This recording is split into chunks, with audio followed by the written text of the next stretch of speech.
Les familles des 33 mineurs coincés sous terre au Chili tentent d'exorciser l'angoisse. La complexe opération de secours pour remonter leurs proches est imminente. Elles attendent avec espoir et appréhension le jour J, ce moment où leurs proches vont à nouveau voir le jour, après plus de 2 mois passés à 700 mètres de profondeur. C'est une renaissance pour eux. La terre-mère va accoucher de 33 hommes adultes, mais renouvelés et plus forts.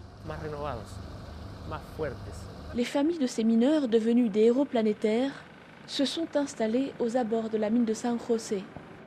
Dans ce campement, en plein désert, ils sont venus soutenir les leurs. À l'approche de l'opération sans précédent qui doit les remonter, les veillées religieuses se multiplient. Dans un coin du campement, les proches de Carlos Barrios sont venus nombreux. À 27 ans, ce mineur a dit avoir trouvé la foi après avoir survécu à l'éboulement qui l'a coincé sous terre. Sa famille espère qu'il sortira quelque chose de positif de cette expérience.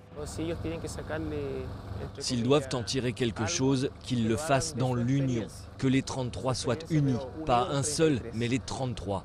C'est la plus belle chose qu'ils nous ont donnée, être unis en bas. Reste à espérer qu'ils le seront dehors. Elisabeth Segovia, elle, attend son frère, Dario. Il s'est retrouvé coincé dans la mine alors qu'il n'y travaillait que depuis 3 mois. Comme tous les autres proches de mineurs, elle n'aura que 2 minutes pour lui parler après sa sortie, avant qu'il ne soit examiné par des médecins. Je crois que pendant ces minutes, il n'y aura pas de mots. Ce sera le regarder, embrasser ce frère que nous aimons beaucoup. Après, ce sera le temps du repos. Et le temps d'en profiter aussi, les mineurs ont été invités à voyager dans de nombreux pays du monde et ont été couverts de cadeaux.